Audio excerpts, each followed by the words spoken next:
All right, this is Boxing with the Truth, and you're here today with the Truth on February 28, 2015, and we are here with heavyweight prospect Gerald Washington. How you doing today, Gerald? I'm doing great. I'm feeling fabulous, man. We're going through a great training camp, learning a lot of lessons and ready to get to work March 13th at the Citizens Bank Arena in Ontario. Okay, and do you actually have an opponent yet? Yeah, I think we locked down Jason Gavern. So we're ready to do our thing, man. I think he took the fight, so we're ready to just load up our guns, man, and get to work. Okay, and now you're actually age 32, right? Yes, I'm 32 years old. And I want to bring up the fact that you actually pro debuted at age 30. So you've actually only been a pro for 2 years. Correct. And your record, though, is actually 15-0 with 11 knockouts. That's right. And according to BoxRec, you're number 13 in the U.S. and 36 in the world. Okay. And I just want to touch briefly on your nickname because, honestly, for a boxing nickname, it isn't original, but I love it. I really do. I had to actually do research and find out what that meant. Now, is it El Gallo Negro? Gallo, the two L's, they make a Y. It's Gallo Negro. Okay, and it means the black rooster. Yeah, that's right, man. The black rooster. The And- big black cock is here. The Gallo Negro has no fear.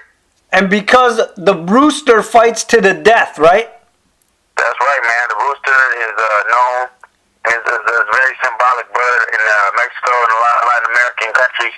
And is known to fight. When it sees another male, just like all the animals in the animal kingdom, when they see another male, they get mad and they fight, for their rights to do their thing out there. But my thing is, what I'm defending is the ring. I want to be the heavyweight champion of the world, the unified heavyweight champion of the world, and I'm excited to be on this journey. And I'm just ready. I'm putting in all the work that's necessary, the physical and the mental, to take me exactly where I want to go. Okay, now because you started so late as a pro, you haven't really had much of an amateur background, right? I started boxing at the age of 7. I boxed all the way through high school. I started boxing at the Omega Boys and Girls Club in Vallejo, California. It was an after-school program. My mom, she worked in San Francisco. I used to come home from school. I used to go there and handle my homework, take care of my business, and then one of the activities they had there was boxing. So, I used to run back to the boxing gym. I fell in love with boxing, and boxing has been my passion ever since. Okay, but you haven't actually had a lot of amateur fights, though, recorded, right? No, I don't have a lot of amateur fights recorded, but I did box for just a number of years. But I think I may have somewhere about 15, 20 amateur fights in total. But that hasn't stopped me from getting all the experience I needed to get in the gym and just being able to work and evolve. Okay, and I also want to bring this up because a lot of people love when people serve our country, and a lot of people might not know that you actually served our country in the Navy for 4 years. That's right. I was in the United States Navy.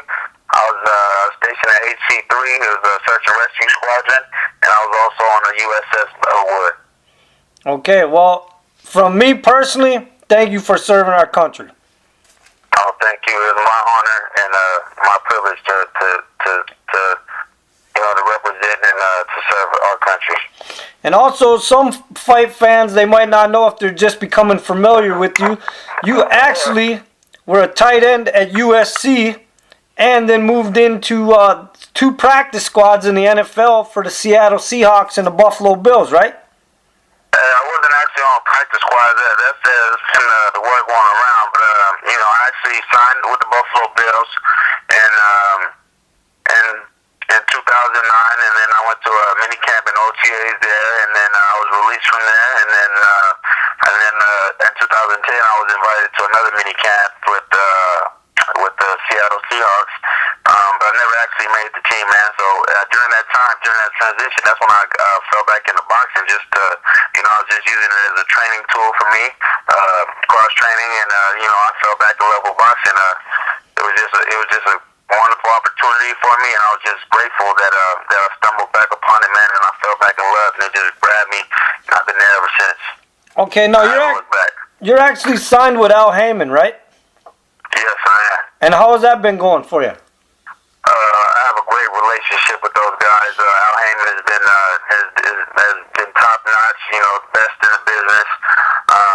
He's treated me and my career, with care, and I'm just happy to be moving forward, getting the good fights, getting television exposure. I'm excited about this 2015 year Premier Boxing Champions. They're going to be on, NBC, CBS, ESPN. It's going to be big, man. It's going to be real big what he's doing with boxing.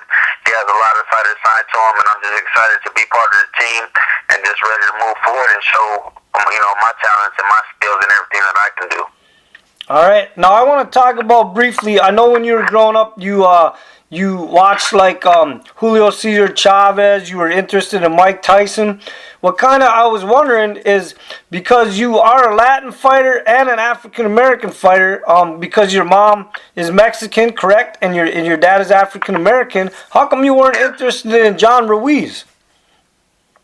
Why wasn't I interested in John Ruiz? Yeah. John Ruiz didn't have that exciting style that I like. He's from Puerto Rico. I didn't really know much about John Ruiz until he fought Roy Jones Jr. I'm a knockout guy, man. I like to see exciting big shots. I like to see activity. Julio Cesar Chavez and Mike Tyson, they provided all that I needed right there.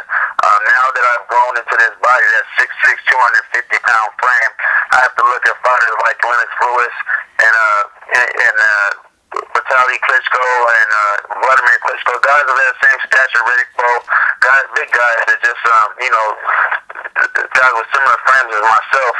And just try to see how they did it, because they were great champions, and I want to see improve on a day-to-day basis. So I'm always constantly looking at them and just critiquing myself and watching those guys and learning from them. Okay, well, let's talk about your size, because I found something very interesting. For a guy your size, you actually play tennis. Is that true? Yes, I play tennis. I grew up, that was my mother's love and her passion. She goes to the tennis court every day. I played with both my mom and my father. We grew up playing tennis, that was my sport. So it just happened to be, something that we love and grew up with. So I'm always interested in watching a nice tennis match. I go to tennis matches with my mother, and we enjoy them very much. Well, seeing that you're becoming a celebrity name and a household name out there, and you're kind of mingling with some of the celebrities and the bigger names, have you actually met any famous tennis players out there?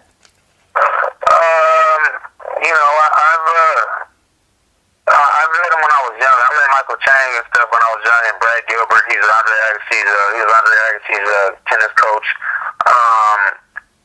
I've been to a lot of. Not recently. I haven't met any tennis players, but once I get out there, I want to make sure to do my rounds and meet those guys, and maybe I can introduce my mom to some of her favorite players. Okay. So do you actually have any like superstitions or rituals or habits that you need to do before a fight? I don't do that. All I do is pray. I pray and I thank God for the opportunity, and I ask Him that He bless me and just allow me and my opponent to get out, unarmed, and just hope that everybody enjoys the show, and that, because we both work hard and we both dedicate our lives to this, to boxing. It's a very dangerous sport. So, I do things like, I'll shave my face or I'll shape up my beard or something like that, or shave my head before my fight. I do stuff like that, or just relax, But that's pretty much the only thing I do, I just like to, sometimes we eat breakfast together with the family or my friends that are around. We'll go eat breakfast together, and then, after that we'll say our prayers right there, and then I'll just go off on my own, man, and just relax until fight time. Okay, is there one person inside and outside the ring that inspires you in your life? I tell my family, my family, my mother, my brother, my father, my stepmother. Like we're all, I come from a the sisters, all my cousins. Like, I come from a beautiful family, a loving family, you know, and I love, you know, I feel good, you know, being able to you know, to be an example for so many. You know, I work with the Youth Athletic League with the Sheriff's Youth Foundation, with the YAL, and I just got to see a lot of underprivileged kids there, you know, that are coming up the hard way, and I'm just glad to be able to show them that you can do it. You know, I mean, I came up in a single family home with my mother. My father was very much involved, but it was just my mother, you know, and my brother and I on a day-to-day basis. And, you know, and then she did it, you know what I mean? She took care of us. And then, you know, I love my mother very much for that. You know, I've seen her sacrifice and work. You know, I see her come home, long days. You know, she used to work all the way in San Francisco. She had to leave, you know, 4 or 5 in the morning, and she come home, you know, 5, 6 in the evening.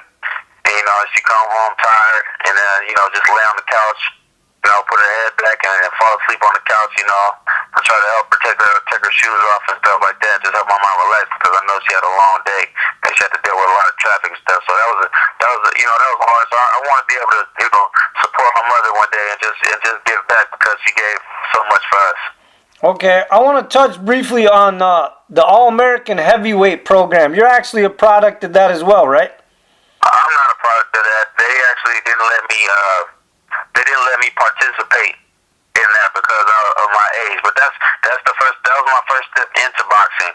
I went down there to go try to be a part of the program, but their age, they had an age limit of like 25 years old, and I believe I was like 26 because I went to the Navy and then I went to USC and played football and everything. By the time I got done, I was like 26, going on 27 or something like that. So they didn't let me enter the program, but that's where I met the crime fighting cut man, Mike Rodriguez, and he started me off on my, you know, we had a couple amateur fights together, and he started me off on my first 3 fights as a professional, and then that's how I got linked up with him, and then that's how I got going, and that's how I got set up with Al Heyman. So, you know, I'm grateful for every step of the way, you know, play the piece, you know, play the factor, and where I'm at today. So that's okay. I laugh, you know. I mean, I laugh now because I mean they got a couple guys that are still going from the American heavyweights, but they had so many guys.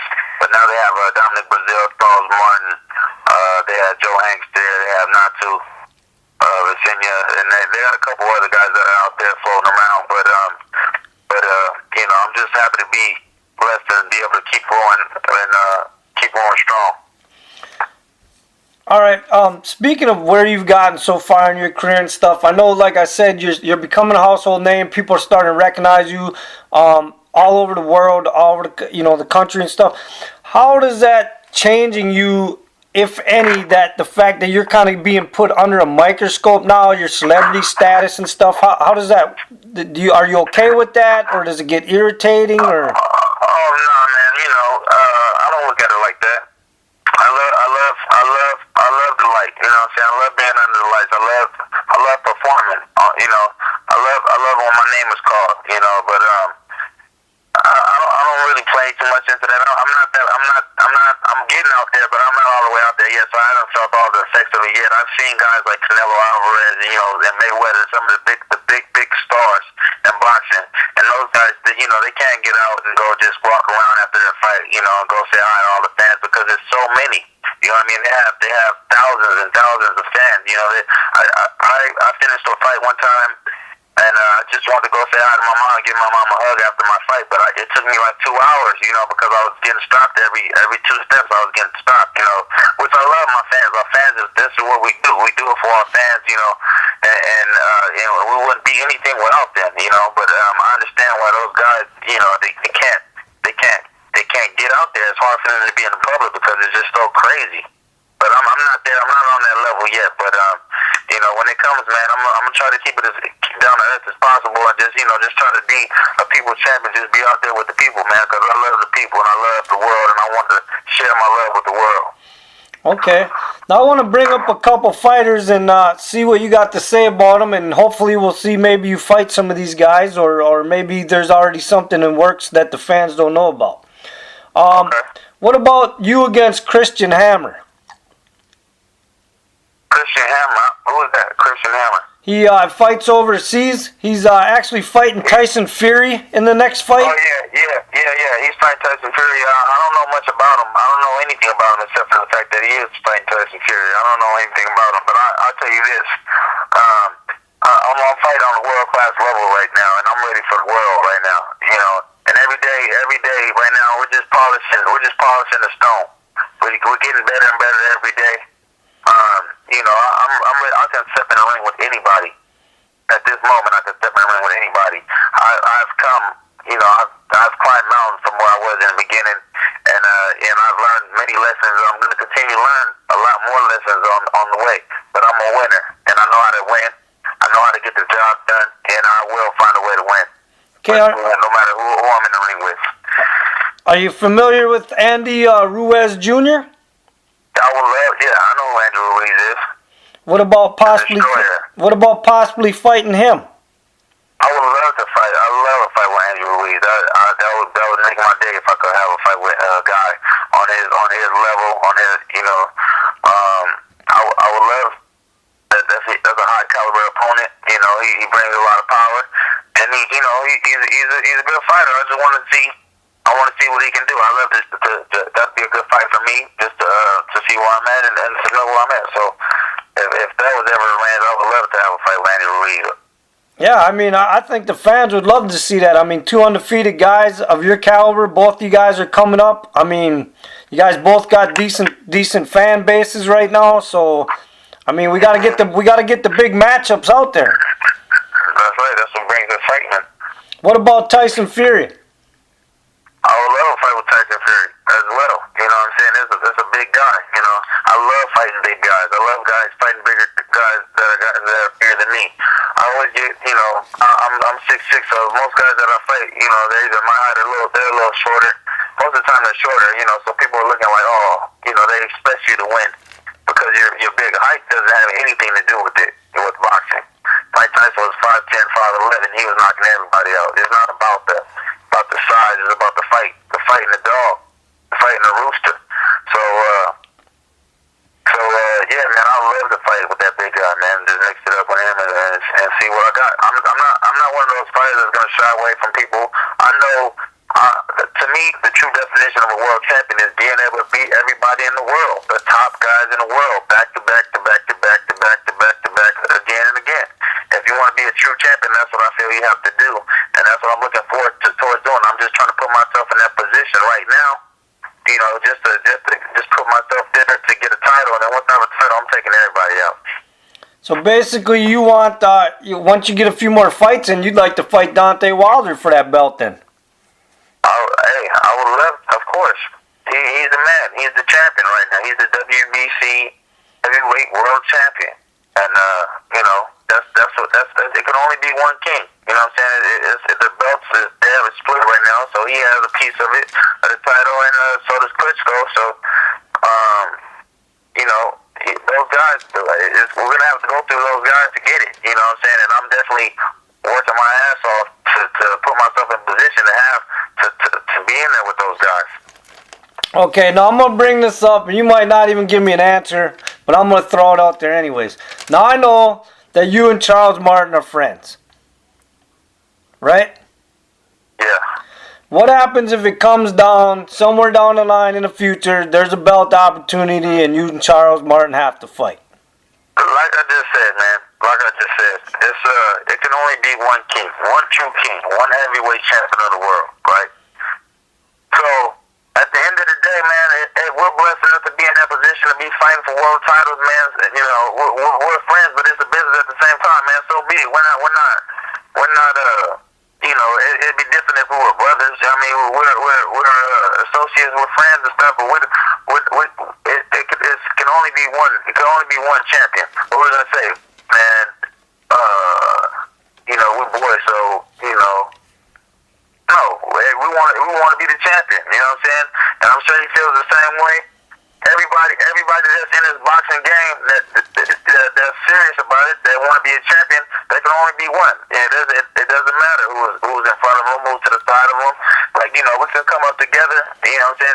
And I hope until then, we're fighting for a world title, I hope we don't have to fight. You know what I mean? But But at the end of the day, that's what we're gonna be. It's gonna be one champion. You know what I'm saying? And you know, that's what it is. That's what this boxing game is all about. Okay, has Chris Ariola's name ever came up that you possibly could fight him? No, his name hasn't come up, you know. But like I said, man, he's another guy, you know, that can that's a veteran, you know what I'm saying, with a lot of experience. He's a dog, you know what I'm saying. He comes forward, you know what I'm saying. He brings the fight to you. You know what I'm saying? It's not going to be an easy fight. That's the type of fight that I want right now. You know what I mean? I want those fights. Those fights are going to help mold me into the boxer that I want to be. You know what I'm saying? Into the future champion. You can't be a future champion without going through tests and hard times. You have to find a way to fight through those fights and figure it out and get through and just keep moving forward. You know what I'm saying? You can't just walk up to the front of the line and cut the line and just think that everything's gonna be okay, because you're gonna have some hungry guys after you, and if you haven't been tested, you know, at that top level, when the time comes, you're gonna break. You know, the hottest fire force is the hardest steel, and that's the process I'm going through right now. Okay, well, on that note, I mean, we all know the big mega fight's been signed. Floyd Mayweather against Manny Pacquiao, May 2nd. Who do you pick? Man, I'm a Floyd Mayweather fan. You know, I like both of those guys, but I'm a Floyd fan. I love his defense. I love his posture. I love his boxing. I love his skill set. You know, he brings a lot to the table, man. He's just a smart boxer, man, and that's what I appreciate. You know what I'm saying? The smart boxers in the game, the guys that take the time and really master the art. You know what I'm saying? He has all the skills and he knows how to put it all together. I really appreciate watching him fight, you know, because he does it the right way. You know, he's not just a backyard brawler, you know, just trying to, you know, knock everybody out and just trying to get his way to the. No, he doesn't have to do that. You know, he can show his skill, and I appreciate. And I'm a true boxing fan, and I appreciate everything that he does in the ring, man. He gets down. That dude's got talent. All right, well, before we end this interview, let's promote that fight one more time. You announced that you do have an opponent. It's March 13th, correct? Yes, correct. Jason Gavin on March 13th at the Citizens Bank Arena in Ontario, California. The fight starts at 4 o'clock. Do you know, is that going to be aired on TV anywhere, or? It will be aired on TV. I don't know if my fight will be televised. I don't think my fight will be televised, but maybe you guys can stream it somewhere. I don't know, but I'm excited about my day. You know, I've been working hard for this day and just ready to move forward. I'm 15-0 right now, just looking to make it 16-0 and just keep chipping away and just put myself closer and closer to that world championship title fight. All right, well, I appreciate the interview. Good luck on March 13th. Thank you very much. I appreciate it, and thank you for taking the time and doing the interview with me. Thank you. All right, no problem. You got any last things to say to your fans? Man, just you know, I love my fans. You know, come and get to know me. Come follow me on Instagram and Twitter. GWGALLONEGRO. GW Negro. Come follow me, and then just come watch this champion on the rise, because I'm on the way to the top. And you know, get on the train now. Don't get on the bandwagon late. Let's go. All right, you heard it here from Gerald Washington, the Black Rooster. March 13th, show up at the fight or try to find a live stream or something. Follow this man's career, because he could be the next heavyweight champion. Thank you, Gerald. Thank you very much. Have a wonderful day. All right, and the truth has spoken.